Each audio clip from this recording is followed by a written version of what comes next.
ಸುಸ್ವಾಗತ. ಈ ಹಿಂದಿನ ಹಲವಾರು ಸಂಚಿಕೆಗಳಲ್ಲಿ ಈ ಶೈಕ್ಷಣಿಕ ವರ್ಷದ ಹಲವಾರು ಕಾರ್ಯಕ್ರಮಗಳ ಬಗ್ಗೆ ಚರ್ಚಿಸಿದ್ದೇವೆ.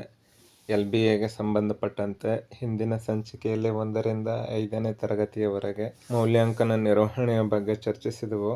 ಈ ಅವಧಿಯಲ್ಲಿ 6ರಿಂದ 10ನೇ ತರಗತಿಯವರೆಗೆ ಮೌಲ್ಯಾಂಕನ ನಿರ್ವಹಣೆ ಹಾಗೂ ನಲಿಕಲೆಯ ಮೌಲ್ಯಾಂಕನ ನಿರ್ವಹಣೆ ಬಗ್ಗೆ ಸುತ್ತೋಲೆಯಲ್ಲಿರುವಂತಹ ಅಂಶಗಳ ಬಗ್ಗೆ ತಿಳಿದುಕೊಳ್ಳೋಣ ಬನ್ನಿ. ಮೊದಲನೆಯದಾಗಿ 6ರಿಂದ 8ನೇ ತರಗತಿಗಳಿಗೆ ಮೌಲ್ಯಾಂಕನ ನಿರ್ವಹಣೆಯನ್ನು ಯಾವ ರೀತಿ ಮಾಡಬೇಕು ಅಂತ ನೋಡೋದಾದರೆ, ಪಾಠ ಆಧಾರಿತ ಮೌಲ್ಯಾಂಕನ ಹಾಗೂ ಮೊದಲನೇ ರೂಪಣಾತ್ಮಕ ಮೌಲ್ಯಾಂಕನ FA1. 6ರಿಂದ 8ನೇ ತರಗತಿಗಳಿಗೆ ವಿಷಯವಾರು ಪಠ್ಯಪುಸ್ತಕದ 20% ಪಠ್ಯವನ್ನು FA1ಗೆ ಪರಿಗಣಿಸುವುದು.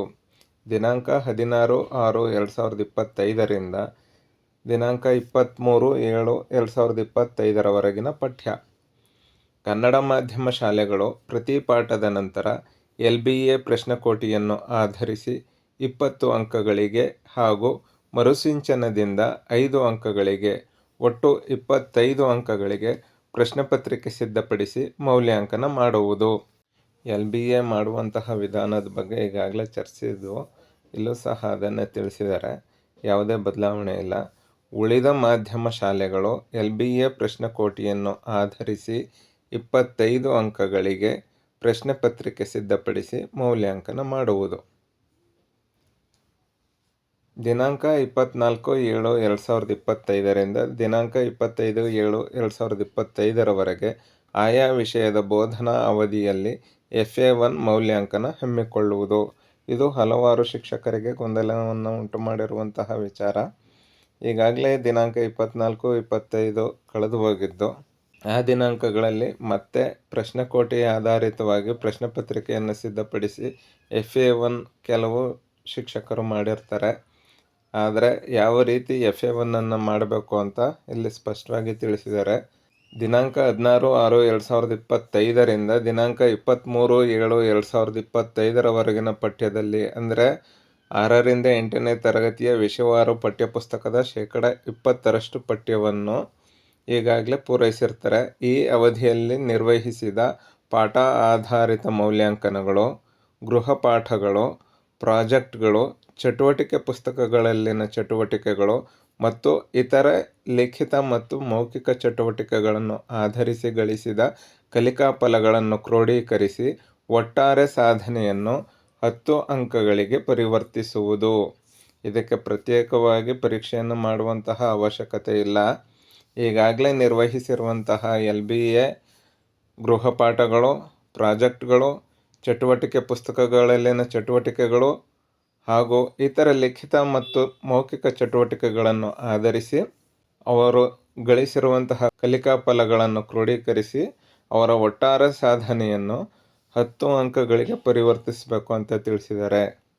ಇದೇ ರೀತಿಯಾಗಿ FA2, FA3, FA4ಗಳನ್ನು ನಿಗದಿಪಡಿಸಿರುವಂತಹ ಅವಧಿಗಳಲ್ಲಿ ಆ ಅವಧಿಯಲ್ಲಿ ನಿರ್ವಹಿಸಿದ ಪಾಠ ಆಧಾರಿತ ಮೌಲ್ಯಾಂಕನಗಳು, ಗೃಹಪಾಠಗಳು, ಪ್ರಾಜೆಕ್ಟ್ಗಳು, ಚಟುವಟಿಕೆ ಪುಸ್ತಕಗಳಲ್ಲಿನ ಚಟುವಟಿಕೆಗಳು ಹಾಗೂ ಇತರ ಲಿಖಿತ ಹಾಗೂ ಮೌಖಿಕ ದಾಖಲೆಗಳನ್ನು ಅಥವಾ ಚಟುವಟಿಕೆಗಳನ್ನು ಆಧರಿಸಿ ಗಳಿಸಿದ ಕಲಿಕಾ ಫಲಗಳನ್ನು ಕ್ರೋಢೀಕರಿಸಿ 10 ಅಂಕಗಳಿಗೆ ಪರಿವರ್ತನೆ ಮಾಡೋದ್ರ ಮೂಲಕ ಮಾಡಬೇಕಾಗತ್ತೆ.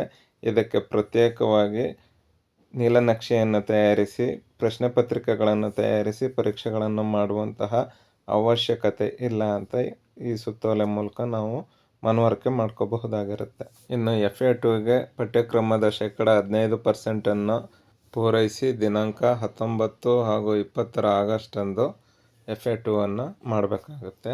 FA3ಗೆ 25% ಪಠ್ಯವನ್ನು ಅಕ್ಟೋಬರ್ ಹಾಗೂ ನವೆಂಬರ್ ತಿಂಗಳಲ್ಲಿ ಪೂರೈಸಿ ನವೆಂಬರ್ 24ರಿಂದ 26ರವರೆಗೆ, ಹಾಗೆ FA4 ನವೆಂಬರ್ 27ರಿಂದ ಜನವರಿ 18ರವರೆಗೆ 20% ಪಠ್ಯವನ್ನು ಪೂರೈಸಿ ಜನವರಿ 19ರಿಂದ 21ರವರೆಗೆ FA4 ಮಾಡಬೇಕಾಗತ್ತೆ. ಹೀಗೆ 4 FAಗಳನ್ನು ಮಾಡಬೇಕಾದ್ರೆ ನಿಗದಿತ ಅವಧಿಯಲ್ಲಿ ನಿರ್ವಹಿಸಿದಂತಹ ಪಾಠ ಆಧಾರಿತ ಮೌಲ್ಯಾಂಕನಗಳು, ಗೃಹಪಾಠಗಳು, ಪ್ರಾಜೆಕ್ಟ್ಗಳು, ಚಟುವಟಿಕೆ ಪುಸ್ತಕಗಳಲ್ಲಿನ ಚಟುವಟಿಕೆಗಳು ಮತ್ತು ಇತರೆ ಲಿಖಿತ ಮತ್ತು ಮೌಖಿಕ ಚಟುವಟಿಕೆಗಳನ್ನು ಆಧರಿಸಿ ಗಳಿಸಿದ ಕಲಿಕಾ ಫಲಗಳನ್ನು ಕ್ರೋಢೀಕರಿಸಿ ಒಟ್ಟಾರೆ ಸಾಧನೆಯನ್ನು 10 ಅಂಕಗಳಿಗೆ ಪರಿವರ್ತಿಸುವುದರ ಮೂಲಕ ಪರಿಗಣಿಸಿ ನಿರ್ವಹಿಸಬೇಕಾಗತ್ತೆ ಅಂತ ಈ ಸುತ್ತೋಲೆ ಮೂಲಕ ತಿಳ್ಕೊಬಹುದಾಗಿರುತ್ತೆ. ಇನ್ನು ಎಸ್ಸೆ 1 ಎಸ್ಸೆ 2 ಮಾಡುವ ವಿಧಾನವನ್ನು ನೋಡೋದಾದರೆ ಎಸ್ಸೆ 1 ಸೆಪ್ಟೆಂಬರ್ ಮಾಹೆಯ 5% ಪಠ್ಯವನ್ನೊಳಗೊಂಡಂತೆ ಪಠ್ಯಪುಸ್ತಕದ 40% ವಿಷಯವಾರು ಪಠ್ಯವಸ್ತುವನ್ನು ಎಸ್ಸೆ 1ಗೆ ಪರಿಗಣಿಸಬೇಕಾಗತ್ತೆ. ಅಂದರೆ ದಿನಾಂಕ 16/6/2025ರಿಂದ ಸೆಪ್ಟೆಂಬರ್ 11ನೇ ತಾರೀಕಿನವರೆಗೆ ನಿಗದಿಪಡಿಸಿಕೊಂಡು ಪೂರೈಸಿರುವಂತಹ ಪಠ್ಯ. ಈ ಪ್ರಕಾರ ದಿನಾಂಕ 12/9/2025ರಿಂದ 18/9/2025ರವರೆಗೆ LBA ಪ್ರಶ್ನಕೋಟಿಯನ್ನು ಆಧರಿಸಿ ಮೌಖಿಕ ಮತ್ತು ಲಿಖಿತ ಮೌಲ್ಯಾಂಕನ ಮಾಡುವುದು. ಇಲ್ಲಿ ನಾವು ಗಮನಿಸಬೇಕಾದಂತಹ ಅಂಶ ಏನು ಅಂತಂದರೆ ಸೆಪ್ಟೆಂಬರ್ 12ರಿಂದ 18ರವರೆಗೆ ಎಸ್ಸೆ 1 ಮಾಡಬೇಕು. ಎಸ್ಸೆ 1 ಪ್ರಶ್ನೆ ಪತ್ರಿಕೆಯನ್ನು ಸಿದ್ಧಪಡಿಸಬೇಕಾದ್ರೆ ಕಡ್ಡಾಯವಾಗಿ LBA ಪ್ರಶ್ನಕೋಟಿಯನ್ನೇ ಬಳಸಬೇಕು. ಅಲ್ಲಿರುವಂತಹ ಪ್ರಶ್ನೆಗಳನ್ನು ಬಳಸಿಯೇ ಮೌಲ್ಯಾಂಕನವನ್ನು ಮಾಡಬೇಕು.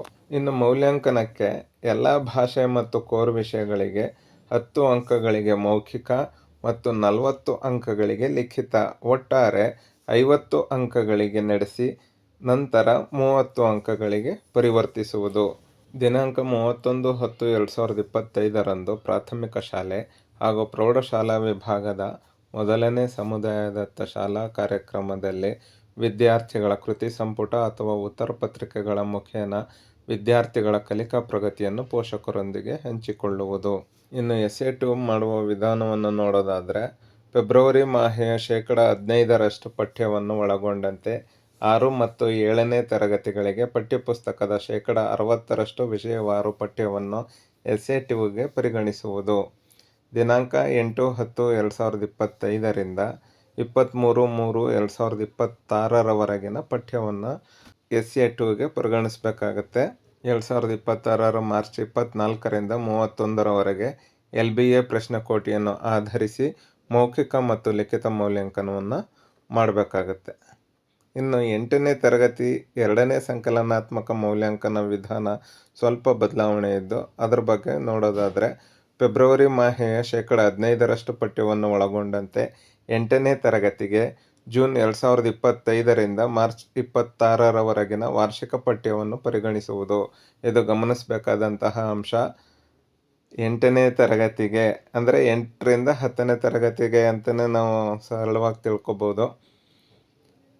ದಿನಾಂಕ 16/6/2025ರಿಂದ 23/3/2026ರವರೆಗೆ ಅಂದರೆ ಇಡೀ ವರ್ಷದ ಪಠ್ಯವನ್ನು ಪರಿಗಣಿಸಿ ಅವ್ರಿಗೆ ಎಸ್ಸೆ 2 ಮೌಲ್ಯಾಂಕನವನ್ನು ಮಾಡಬೇಕಾಗತ್ತೆ. ಯಾಕೆ ಅಂತಂದರೆ ನಾವು ಅವರನ್ನು SLC ಪರೀಕ್ಷೆಗೆ ಈಗಿನಿಂದನೇ ಸಿದ್ಧಪಡಿಸೋದಕ್ಕಾಗಿ ಇಲಾಖೆ ಈ ಕ್ರಮವನ್ನು ತೆಗೆದುಕೊಂಡಿರ್ತಾರೆ.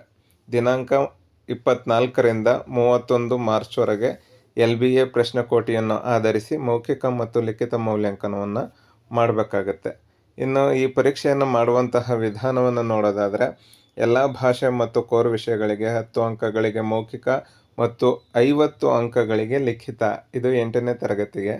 ಒಟ್ಟಾರೆ 60 ಅಂಕಗಳಿಗೆ ನಡೆಸಿ ನಂತರ 30 ಅಂಕಗಳಿಗೆ ಪರಿವರ್ತಿಸುವುದು. ಉನ್ನತೀಕರಿಸಿದ ಪ್ರಾಥಮಿಕ ಶಾಲೆಗಳಲ್ಲಿ ಈ ಬಗ್ಗೆ ಹೆಚ್ಚಿನ ಗಮನವನ್ನು ಹರಿಸಿ ಇದನ್ನು ನೆನಪಿಟ್ಕೊಂಡು ಅಳವಡಿಸ್ಕೋಬೇಕಾಗತ್ತೆ. ಇನ್ನುಳಿದಂತೆ ಪ್ರೌಢಶಾಲೆಗಳಲ್ಲಿ ಆಗಲಿ ಅಥವಾ ಹಿರಿಯ ಪ್ರಾಥಮಿಕ ಶಾಲೆಗಳಲ್ಲಿ ಅಂತಹ ಗೊಂದಲ ಏನೂ ನಿರ್ಮಾಣ ಆಗೋದಿಲ್ಲ. ಅಂತಿಮವಾಗಿ ಫಲಿತಾಂಶವನ್ನು ನಿರ್ಣಯಿಸುವಾಗ ಎಫ್ಎ 1, ಎಫ್ಎ 2, ಎಫ್ಎ 3, ಎಫ್ಎ 4ಗಳಿಗೆ ತಲಾ 10 ಅಂಕಗಳು, ಎಸ್ಸೆ 1 ಮತ್ತು ಎಸ್ಸೆ 2ಗೆ ತಲಾ 30 ಅಂಕಗಳಿಗೆ ಅಂದರೆ ಒಟ್ಟು 100 ಅಂಕಗಳಿಗೆ ಪರಿಗಣಿಸಿ ಫಲಿತಾಂಶವನ್ನು ಘೋಷಣೆ ಮಾಡಬೇಕಾಗತ್ತೆ. ಇದು 6ರಿಂದ 8ನೇ ತರಗತಿವರೆಗೆ ಒಂದೇ ವಿಧಾನದ ಲೆಕ್ಕಾಚಾರದಲ್ಲಿ ಪರಿಗಣನೆಯನ್ನು ಮಾಡಬೇಕಾಗತ್ತೆ. ಆದರೆ ಪರೀಕ್ಷೆಯ ವಿಧಾನದಲ್ಲಿ ಮಾತ್ರ ಎಸ್ಸೆ 2 6, 7 ಮತ್ತು 8ಕ್ಕೆ ವಿಭಿನ್ನವಾಗಿರುತ್ತೆ. ಒಟ್ಟು ಫಲಿತಾಂಶವನ್ನು ದಿನಾಂಕ 8/4/2026ಕ್ಕೆ ಪ್ರಾಥಮಿಕ ಶಾಲಾ ವಿಭಾಗಕ್ಕೆ, ದಿನಾಂಕ 9/4/2026ರಂದು ಪ್ರೌಢಶಾಲಾ ವಿಭಾಗದಲ್ಲಿ ನಡೆಯುವ ಸಮುದಾಯದತ್ತ ಶಾಲೆ ಕಾರ್ಯಕ್ರಮದಲ್ಲಿ ಪೋಷಕರ ಹಾಗೂ SDMC ಸಭೆ ಕರೆದು ಫಲಿತಾಂಶ ಪ್ರಕಟಿಸುವುದು ಹಾಗೂ ಮುಂದಿನ ವರ್ಷದ ಶಾಲಾ ಶೈಕ್ಷಣಿಕ ಯೋಜನೆಯನ್ನು ಮಂಡಿಸಬೇಕು ಅಂತ ತಿಳಿಸಿದ್ದಾರೆ. ಇದಿಷ್ಟು 1ರಿಂದ 8ನೇ ತರಗತಿಯವರೆಗಿನ ಮೌಲ್ಯಾಂಕನ ನಿರ್ವಹಣೆಯ ಬಗ್ಗೆ ಆಯಿತು. 9 ಮತ್ತು 10ನೇ ತರಗತಿಗಳಿಗೆ ಮೌಲ್ಯಾಂಕನ ನಿರ್ವಹಣೆ ಹೇಗಿರುತ್ತೆ ಅಂತ ನೋಡೋದಾದರೆ, ಪಾಠ ಆಧಾರಿತ ಮೌಲ್ಯಾಂಕನ ಹಾಗೂ ಮೊದಲನೇ ರೂಪಣಾತ್ಮಕ ಮೌಲ್ಯಾಂಕನ FA1. 9ನೇ ತರಗತಿಗೆ 20% ಮತ್ತು 10ನೇ ತರಗತಿಗೆ 25% ಪಠ್ಯವನ್ನು FA1ಗೆ ಪರಿಗಣಿಸುವುದು. ದಿನಾಂಕ 16/6/2025ರಿಂದ 23/7/2025ರವರೆಗಿನ ಪಠ್ಯ. ಕನ್ನಡ ಮಾಧ್ಯಮ ಶಾಲೆಗಳು ಪ್ರತಿ ಪಾಠದ ನಂತರ LBA ಪ್ರಶ್ನೆಕೋಟಿಯನ್ನು ಆಧರಿಸಿ 20 ಅಂಕಗಳಿಗೆ ಹಾಗೂ ಮರುಸಿಂಚನದಿಂದ 5 ಅಂಕಗಳಿಗೆ ಒಟ್ಟು 25 ಅಂಕಗಳಿಗೆ ಪ್ರಶ್ನೆ ಪತ್ರಿಕೆಯನ್ನು ಸಿದ್ಧಪಡಿಸಿ ಮೌಲ್ಯಾಂಕನ ಮಾಡುವುದು. 2 ಚಟುವಟಿಕೆಗಳು ಅಥವಾ ಯೋಜನೆ 15+15 ಅಂಕಗಳು ಹಾಗೂ ಒಂದು ಲಿಖಿತ ಪರೀಕ್ಷೆ 20 ಅಂಕಗಳು. ಒಟ್ಟಾರೆ ಸಾಧನೆಯನ್ನು 50 ಅಂಕಗಳಿಗೆ ಪರಿಗಣಿಸುವುದು. ಅಂದರೆ ಇವರು ಒಂದು ಲಿಖಿತ ಪರೀಕ್ಷೆಯನ್ನು ಸಹ ಮಾಡಬೇಕಾಗತ್ತೆ. ಇದೇ ಕ್ರಮವನ್ನು FA2, FA3 ಹಾಗೂ FA4ಗಳಿಗೂ ಸಹ ಅನುಸರಿಸಬೇಕಾಗತ್ತೆ. SA1 ಮತ್ತು SA2ಗಳು ವಿಭಿನ್ನವಾಗಿ ಆಯೋಜಿಸಬೇಕಾಗಿರೋದ್ರಿಂದ ಸಂಪೂರ್ಣವಾಗಿ ಈ ಬಗ್ಗೆ ವಿಶೇಷ ಗಮನವನ್ನು ಹರಿಸಬೇಕಾಗತ್ತೆ.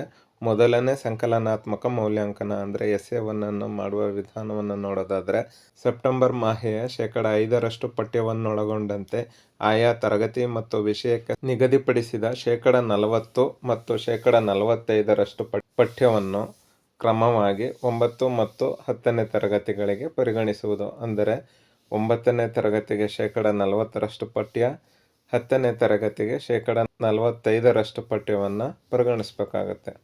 ದಿನಾಂಕ 16/6/2025ರಿಂದ ಸೆಪ್ಟೆಂಬರ್ 11, 2025ರವರೆಗಿನ ಪಠ್ಯವನ್ನು ಪರಿಗಣಿಸಬೇಕಾಗತ್ತೆ.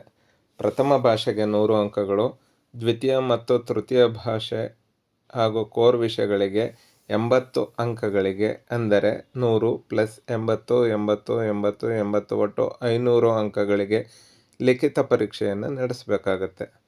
ಆಂತರಿಕ ಮೌಲ್ಯಾಂಕನ 2 ರೂಪಣಾತ್ಮಕ ಮೌಲ್ಯಾಂಕನಗಳ ಅಂದರೆ FA1 ಮತ್ತು FA2ಗಳ ಒಟ್ಟು 100 ಅಂಕಗಳನ್ನು ಪ್ರಥಮ ಭಾಷೆಗೆ 25 ಹಾಗೂ ದ್ವಿತೀಯ ಹಾಗೂ ತೃತೀಯ ಭಾಷೆಗೆ ಹಾಗೂ ಕೋರ್ ವಿಷಯಗಳಿಗೆ 20 ಅಂಕಗಳಿಗೆ, ಅಂದರೆ 25 + 20 + 20 + 20 + 20 + 20 ಒಟ್ಟು 125 ಅಂಕಗಳಿಗೆ ಪರಿವರ್ತಿಸಿ ಆಂತರಿಕ ಮೌಲ್ಯಾಂಕನವನ್ನು ಪರಿಗಣಿಸಬೇಕಾಗತ್ತೆ.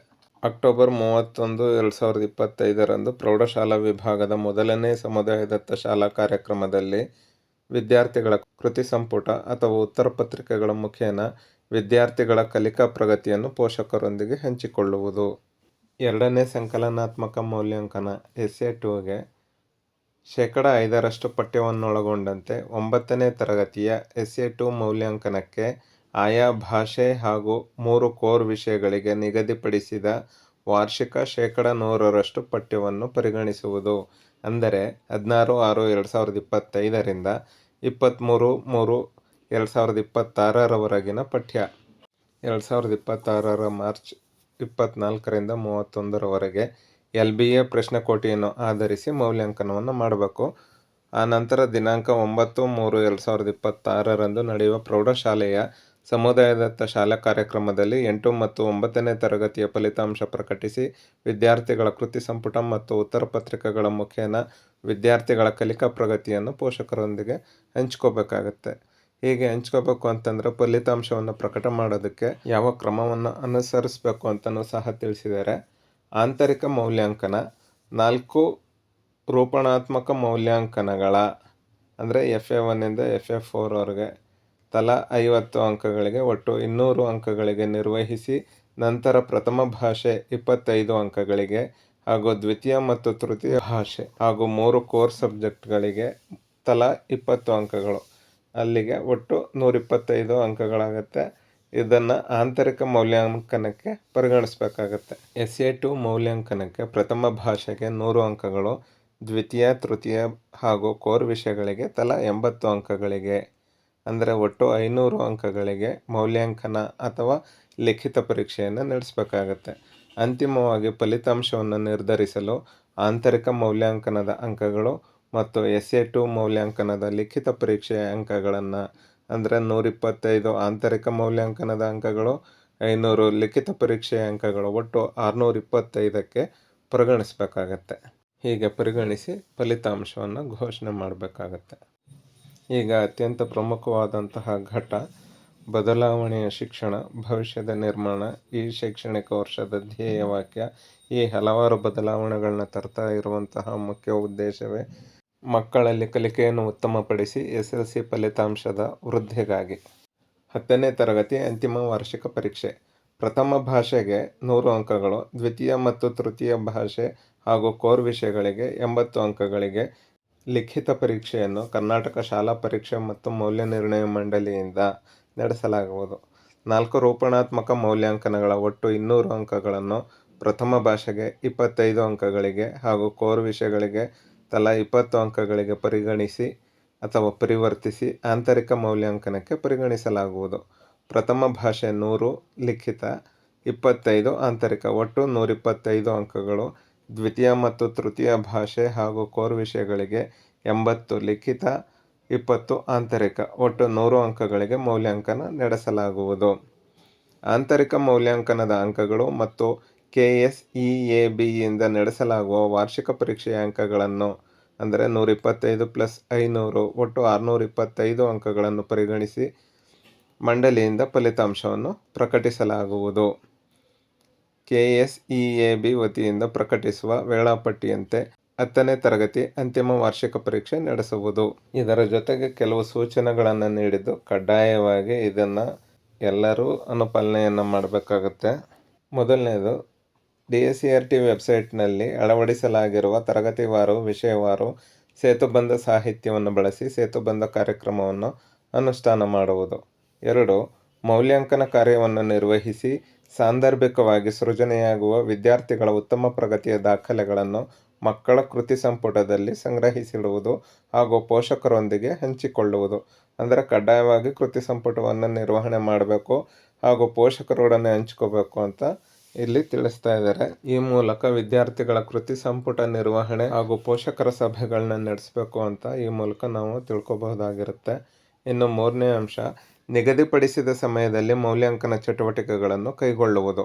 ಯಾವುದೇ ಕಾರಣದಿಂದ ಮಗು ಆ ಸಮಯಕ್ಕೆ ಅಲಭ್ಯವಾದಲ್ಲಿ ಸಾಂದರ್ಭಿಕವಾಗಿ ಕ್ರಮವಹಿಸಿ ಮಕ್ಕಳ ಕೃತಿ ಸಂಪುಟದಲ್ಲಿ ದಾಖಲಿಸಿರುವ ಚಟುವಟಿಕೆಗಳೊಂದಿಗೆ ಸಂಯೋಜನೆ ಮಾಡಿಕೊಂಡು ಆ ಮಗುವನ್ನು ಮೌಲ್ಯಾಂಕನಕ್ಕೆ ಒಳಪಡಿಸುವುದು. ಅಂದರೆ ನಿಗದಿತ ವೇಳಾಪಟ್ಟಿಯಂತೆಯೇ ಎಲ್ಲ ಚಟುವಟಿಕೆಗಳನ್ನ ನಡೆಸಬೇಕು ಅಂತ ಸೂಚಿಸಿರೋದನ್ನು ನಾವು ಇಲ್ಲಿ ಅರ್ಥೈಸ್ಕೋಬಹುದಾಗಿರುತ್ತೆ.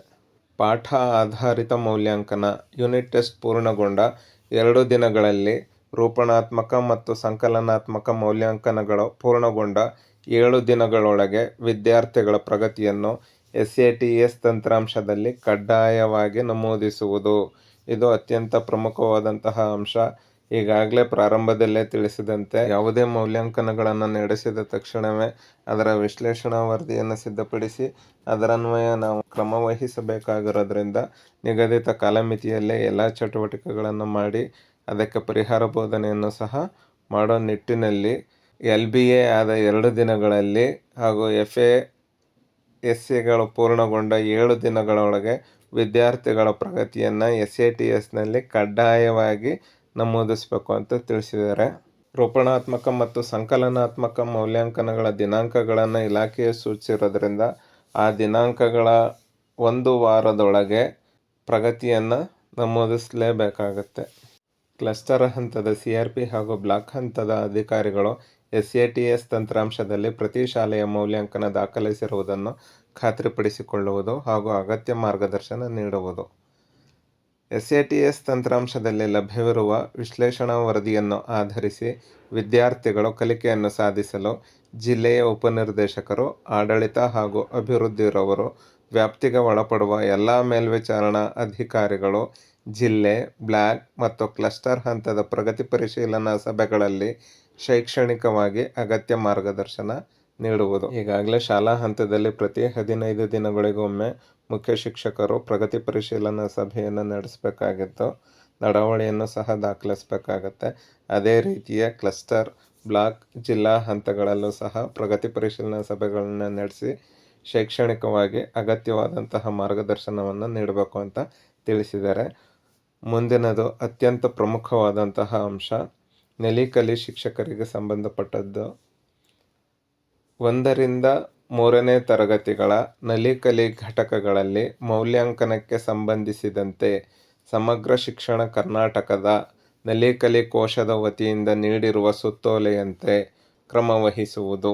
ನೆಲಿಕಲಿಗೆ ಸಂಬಂಧಪಟ್ಟಂತೆ LBA ಮಾಡಬೇಕೋ ಬೇಡೋ ಅಂತ ತುಂಬ ಶಿಕ್ಷಕರಲ್ಲಿ ಗೊಂದಲ ಇತ್ತು. ಅದಕ್ಕೆ ಈ ಮೂಲಕ ತೆರೆಯನ್ನು ಎಳೆದಿದ್ದಾರೆ. ಇದಕ್ಕೆ ಸಂಬಂಧಪಟ್ಟಂತಹ ನೆಲಿಕಲಿ ಸುತ್ತೋಲೆಯನುಸಾರದ ಸಂಪೂರ್ಣ ವಿವರವನ್ನು ನೆಲಿಕಲಿ ತರಗತಿ ನಿರ್ವಹಣಾ ವಿಡಿಯೋದಲ್ಲಿ ವಿವರಿಸಲಾಗಿತ್ತು. ಡಿಸ್ಕ್ರಿಪ್ಷನ್ ಬಾಕ್ಸ್ನಲ್ಲಿರುವಂತಹ ಲಿಂಕ್ನ ಮೂಲಕ ನೀವು ಅದರ ಮಾಹಿತಿಯನ್ನು ಸಹ ಪಡ್ಕೋಬಹುದಾಗಿರುತ್ತೆ. 8ನೇ ಹಾಗೂ ಕೊನೆಯ ಅಂಶ, ಮೌಲ್ಯಾಂಕನಕ್ಕೆ ಸಂಬಂಧಿಸಿದಂತೆ ಆಗಿಂದಾಗೆ ಇಲಾಖೆಯಿಂದ ಹೊರಡಿಸುವ ಜ್ಞಾಪನ ಸುತ್ತೋಲೆಗಳನ್ನು ಅನುಸರಿಸುವುದು. ಮೇಲಿನ ಎಲ್ಲ ಅಂಶಗಳನ್ನು ಗಮನಿಸಿ ಮೌಲ್ಯಾಂಕನ ಕಾರ್ಯವನ್ನು ಯಶಸ್ವಿಯಾಗಿ ನಿರ್ವಹಿಸಲು ಸೂಚಿಸಿದೆ. ರಾಜ್ಯ ಯೋಜನಾ ನಿರ್ದೇಶಕರು, ಸಮಗ್ರ ಶಿಕ್ಷಣ ಕರ್ನಾಟಕ ಹಾಗೂ ಆಯುಕ್ತರು, ಶಾಲಾ ಶಿಕ್ಷಣ ಮತ್ತು ಸಾಕ್ಷರತಾ ಇಲಾಖೆ ಸಹಿಯನ್ನು ಮಾಡಿದ್ದಾರೆ. ಇದಿಷ್ಟು ಈ ಸುತ್ತೋಲೆಯಲ್ಲಿರುವಂತಹ ಪ್ರಮುಖವಾದಂತಹ ಅಂಶಗಳು. ಈ ವರ್ಷದಿಂದ ಅಂದರೆ ಒಂದು ಚಿಂತನೆ ನಡೀತಾ ಇದೆ ಅನ್ನೋದು, 3ನೇ ಪರೀಕ್ಷೆ ಬೇಕು ಬೇಡ ಅನ್ನೋದು ಯಾರೋ ಮಾಧ್ಯಮದಲ್ಲಿ ಹೇಳಿರೋದು. ನಿನ್ನೆನೂ ಕೂಡ ನನಗೆ ಮಾಧ್ಯಮದವ್ರ ಪ್ರಶ್ನೆ ಕೇಳಿದರು. 2nd, 3rd ಎಕ್ಸಾಮ್ ಪಾಲಿಸಿ ತಂದಿದ್ದು ಯಾಕೆ ಅಂದರೆ, ನಮ್ಮ ಎಕ್ಸಾಮಲ್ಲಿ ರಿಸಲ್ಟ್ಸ್ ಏನಿತ್ತು ಅದು ತುಂಬ ಕುಸ್ತೋಯ್ತು. ಯಾಕೆಂದರೆ ಹಿಂದೆ ಪಾಠ ಸರಿ ಹೇಳ್ಕೊಡ್ತಾ ಇರಲಿಲ್ಲ, ಕಾಪಿಂಗ್ ನಡೀತಾ ಇತ್ತು, ಮಕ್ಕಳಿಗೆ ತೊಂದರೆ ನಮ್ಮ ಕಡೆಯಿಂದನೇ, ತಂದೆ ತಾಯಿ ಇರ್ಬೋದು, ಶಿಕ್ಷಕರು ಇರ್ಬೋದು, ನನ್ನ ಇಲಾಖೆಯಿಂದ ಅವರಿಗೆ ಶಿಕ್ಷಣ ಕೊಡ್ತಕ್ಕಂಥ ವ್ಯವಸ್ಥೆಯಲ್ಲಿ ನ್ಯೂನತೆಗಳು ಏನಿದ್ವು. 10 ವರ್ಷದಿಂದ ವೆಬ್ಕಾಸ್ಟಿಂಗ್ ಮಾಡಬೇಕಂದ್ರೆ ಯಾರೂ ಮಾಡಿರಲಿಲ್ಲ. ನಾನು ಬಂದು ಪಟ್ಟಂತ ಮಾಡಿದ ತಕ್ಷಣ ನಮಗೆ ಗೊತ್ತಾಯಿತು ಮಕ್ಕಳ ಸ್ಥಿತಿ ಎಲ್ಲಿದೆ ಅಂಥೇಳಿ. ಆವಾಗ ಅವಕಾಶಗಳು ಬರುತ್ತೆ. ಈಗ ಒಬ್ಬರು ಒಂದು ಸಬ್ಜೆಕ್ಟಲ್ಲಿ ಫೇಲ್ ಆಗಿರ್ತಾರೆ, ಅವ್ರನ್ನ 1 ವರ್ಷ ಕೂರ್ಸೋದು ಒಳ್ಳೆಯದಲ್ಲ. ಹಳ್ಳಿ ಕಡೆಗೆ ಏನಾಗ್ತದೆ, ಅವರು ಅಲ್ಲೇ ಉಳಿದು ಬಿಡ್ತಾರೆ, ಮತ್ತು ವಾಪಸ್ ಸ್ಕೂಲಿಗೆ ಬರೋದಿಲ್ಲ. ಕೂಲಿಗಿಲ್ಲಿ ಕೆಲಸ ಮಾಡಿಕೊಂಡು ಜೀವನಕ್ಕೆ ನೋಡ್ಕೊಳ್ಳತಕ್ಕಂಥ ಒಂದು ವ್ಯವಸ್ಥೆ ಬರುತ್ತೆ. ಅದಕ್ಕೆ ಅದಾಗಬಾರ್ದು ಅಂಥೇಳಿ 3 ಎಕ್ಸಾಮ್ ಪಾಲಿಸಿ ಮಾಡಿದ್ವಿ. 3 ಎಕ್ಸಾಮ್ ಪಾಲಿಸಿಯಲ್ಲಿ ಸಕ್ಸಸ್ ಬಂತು. ನೀವು ನೋಡಿದ್ರಿ ತಾನೆ, 84,500 ಜನರು ಮಕ್ಕಳು ಪಾಸಾದರು. ಅದಾದ ಮೇಲೆ ನೆಕ್ಸ್ಟ್ ಎಕ್ಸಾಮಲ್ಲಿ ಮೋಸ್ಟ್ಲಿ ನನ್ನ ಪ್ರಕಾರ 20,000 ಮಕ್ಕಳು, 21,000 ಮಕ್ಕಳು ಮತ್ತೆ ಪಾಸಾದರು. ಅಂದರೆ ಅಲ್ಲಿಗೆ this is a successful formula. ಇದನ್ನ ಏನಾದ್ರು ನಿಲ್ಲಿಸ್ತೀರಾ ಅಂತ ಮಾಧ್ಯಮದವ್ರು ಕೇಳಿದ್ರು. ಮಾಧ್ಯಮದವರು ನೀವು ಹೇಳ್ಬೇಕಾದ್ರೆ ಸ್ವಲ್ಪ ಹುಷಾರಾಗಿ ಮಾಧ್ಯಮದಲ್ಲಿ ನಾವೇನು ಹೇಳ್ತೀವೋ ಅದನ್ನು ಹಾಕಿ. ಇಲ್ಲಾಂದ್ರೆ ಏನಾಗ್ತದೆ, ಗೊಂದಲ ಮತ್ತೆ ಸೃಷ್ಟಿ ಆಗುತ್ತೆ. ಗೊಂದಲ ಏನಿಲ್ಲ, 3 ಎಕ್ಸಾಮ್ ಪಾಲಿಸಿನೇ ಇರ್ತದೆ. ಮಕ್ಕಳು ಫಸ್ಟ್ ಎಕ್ಸಾಮಲ್ಲೇ ನಮ್ಮ ಕಲಿಕೆ ಚೆನ್ನಾಗಿದೆ, ಗುಣಮಟ್ಟ ಚೆನ್ನಾಗಿದೆ, 75-80% ಅವರು ಏನಾದರೂ ಇದನ್ನು ನೋಡಿದ್ರು ಅಂದರೆ ನೆಕ್ಸ್ಟ್ ಇಯರ್ ಅಲ್ಲ, ಅದ್ರ ನೆಕ್ಸ್ಟ್ ಇಯರ್ ಯೋಚನೆ ಮಾಡ್ಬೋದು ನಾವು. ಸರ್, ಫಸ್ಟ್ ಮತ್ತು ಸೆಕೆಂಡ್ ಎಕ್ಸಾಮ್ ಬಗ್ಗೆ ಯಾರ್ದು ಏನೋ ತಕರಾರಿಲ್ಲ, ಬಟ್ 3ನೇ ಎಕ್ಸಾಮ್ ಯಾಕೆ 22,000 ಮಕ್ಕಳು ಪಾಸ್ ಆದ್ರಲ್ಲ, ಅದು ತಕರಾರು ಅಂತೀರಾ ನೀವು? ಒಂದು ನಿಮಿಷ, ನೀವು ಕರೆಕ್ಟಾಗಿ ಕೇಳಿ, 22,000 ಮಕ್ಕಳು ಪಾಸ್ ಆದ್ರಲ್ಲ, ಫೇಲ್ ಮಾಡಿ ಕೂರಿಸ್ಬೇಕಾಗಿತ್ತಾ? 3ನೇ ಎಕ್ಸಾಮ್ ಬಗ್ಗೆ ಬೇಕಾ ಬೇಡ ಅನ್ನೋ ಚರ್ಚೆ ಅಲ್ಲ ಬೇಕು ಅಂತ ನಾನು ಹೇಳ್ತಾ ಇದ್ದೀನಿ. ಯಾಕೆಂದ್ರೆ 3ನೇ ಎಕ್ಸಾಮ್ ಅಲ್ಲಿ 22,000 ಮಕ್ಕಳು ಪಾಸ್ ಆಗ್ತಾ ಇದಾರಲ್ಲ, ಅದೇ ವರ್ಷ ಸ್ಕೂಲಿಗೆ ಸೇರ್ತಾ ಇದಾರಲ್ಲ, ಅದೇ ವರ್ಷ ಕಾಲೇಜಿಂದ CETಗೆ ಇಲ್ಲಾಂದ್ರೆ ಇನ್ಯಾವುದೋ ಒಂದು CETಯಲ್ಲಿ ಉಳಿದಿದ್ರೆ ಯಾವುದೋ ಒಂದು ಟೆಕ್ನಿಕಲ್ ತಗೊಳ್ತಾರೆ ಬಡವರು. ಯಾಕೆ ಬಡವರು ಪಾಸ್ ಆಗಲೇಬಾರ್ದ? ಅವ್ರಿಗೆ ಫೀಸು ಕಟ್ಟಲ್ಲ, ಏನು ಪ್ರಾಬ್ಲಮ್ಮು? ಫೀಸು ತಗೊಳ್ಳಲ್ಲ ನಾವು. ಮಕ್ಕಳಿಗೆ ಅವಕಾಶಗಳ ಕೊರತೆ ಇದೆ. ನೀವು ಹಂಗಾರೆ ಒಲಿಂಪಿಕ್ಸಲ್ಲಿ ಒಂದು ಪ್ಲ್ಯಾನ್ ಮಾಡಿ, 3 ಯಾಕೆ ಇಡ್ತೀರಿ? ಒಂದೇ ಇಟ್ಬಿಡ್ರಿ ಹೈ ಜಂಪಲ್ಲಿ. 3 ಯಾಕೆ ಮಾಡ್ತೀರಿ ನೀವು? ಹಂಗಂದ ತಕ್ಷಣ ನಾನು ಇದಕ್ಕೆ ಹೋಲಿಕೆ ಮಾಡ್ತಾ ಇಲ್ಲ. ನ್ಯೂನತೆಗಳು ಇಲಾಖೆಯಲ್ಲಿ ವರ್ಷಾನುಗಟ್ಟಲೆ ಬಂದುಬಿಟ್ಟಿದೆ. ಮಾನ್ಯ ಸಿದ್ದರಾಮಯ್ಯ ಅವರು ಏನಂದಿದ್ದಾರೆ, ಮಕ್ಕಳಿಗೆ ಒಳ್ಳೆಯ ವಿದ್ಯಾಭ್ಯಾಸ ಕೊಡಬೇಕು, ಕಲಿಕೆಯಲ್ಲಿ ಗುಣಾತ್ಮಕ ಕಲಿಕೆಯನ್ನು ಕೊಡಬೇಕು.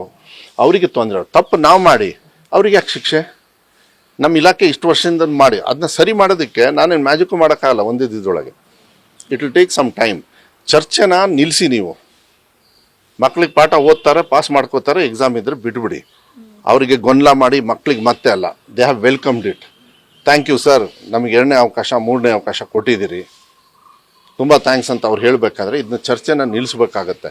ಎಲ್ಲೆಲ್ಲ ತೊಗೊಂಡು ಹೋಗ್ಬಿಡ್ತೀರ ಕೆಲಸಕ್ಕೆ, ಅದು ತಪ್ಪದು, ಅದು ಮಾಡಬಾರ್ದು.